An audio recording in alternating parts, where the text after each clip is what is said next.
क्या समझ आ रही है आपको कि नून लीग से वजीर आजम होंगे, लेकिन बाकी तमाम जो आईनी ओहदे हैं वो पीपल्स पार्टी ने मांग लिए हैं।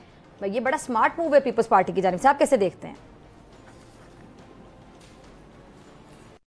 नून लीग को फ्री हैंड है कि वो अपनी हुकूमत बना ले, अपनी कैबिनेट बनाए और अपना काम करे, और इससे ज़्यादा फ्री हैंड तो मुस्लिम लीग नून को नहीं मिल सकता था कि वो पीपल्स पार्टी के वजीर नहीं होंगे कैबिनेट में, उनकी इंटरफेरेंस इन द गवर्नमेंट बिल्कुल नहीं होगी। और पार्लियामेंट के पास तो कानून साजी जाती है या बजट जाता है, तो कानून साजी और बजट पर वो अपनी राय ज़रूर दे सकेंगे, लेकिन बाकी सारी हुकूमत चलाने के लिए मुस्लिम लीग नून को एक उन्होंने फ्री हैंड दे दिया है कि वो मुस्लिम लीग नून जो भी पाकिस्तान की बेहतरी के लिए फैसले सर, फ्री हैंड होगा मुज़म्मिल साहब या चैलेंज होगा बहुत बड़ा? करे देखिए जी, चैलेंज फ्री हैंड से ही आप निपट सकते हैं ना। अगर कोलिशन गवर्नमेंट होती तो फिर आप कहते जी कि हाथ बंधे हुए हैं।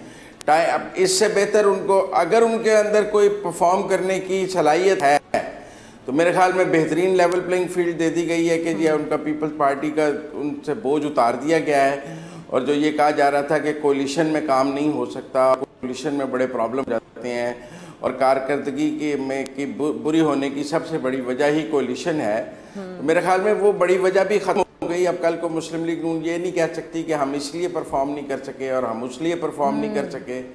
एक फ्री हैंड है, अगर वो परफॉर्म कर लेंगे। मुजम्मिल, आप नहीं समझते मुजम्मिल के 16 माह का जो बैगेज है वो पीपल्स पार्टी ने सारे मजे लिए वजारतों के, बाद में निकला है बाहर, वो कहते जी हमारे पास तो 2 मासूम वजारतें थी, वजारत खारजा, क्लाइमेट चेंज, शहरी रहमान वाली, असल तो इनके पास सब कुछ था। आप नहीं समझते कि किसी हद तक वो ब्लैकमेलिंग भी कर रहे हैं इस वक्त? देखिए, वो ख़त्म हो गई ना ब्लैकमेलिंग। जब इस बार ये तय हो गया कि यहाँ बिलावल वज़ीर आज़म होंगे और मुस्लिम लीग नून कोई वजारत नहीं लेगी और बाहर बैठेगी, या मुस्लिम लीग नून की हुकूमत होगी और पीपल्स पार्टी कोई वजारत नहीं लेगी।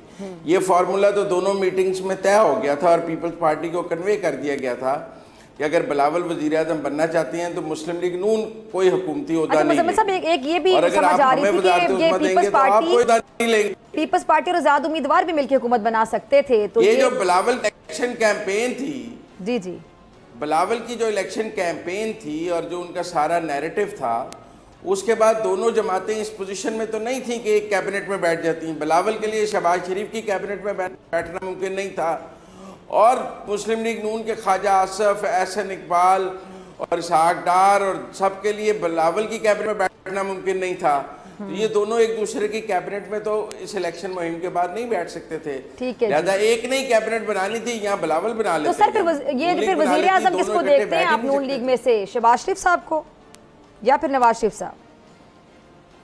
जी, मेरे ख्याल में शहबाज शरीफ वज़ीर आज़म होंगे और मरियम नवाज वज़ीर आला होंगे। सब्सक्राइब करें और बेल दबाएं ताकि कोई खबर रह न जाए।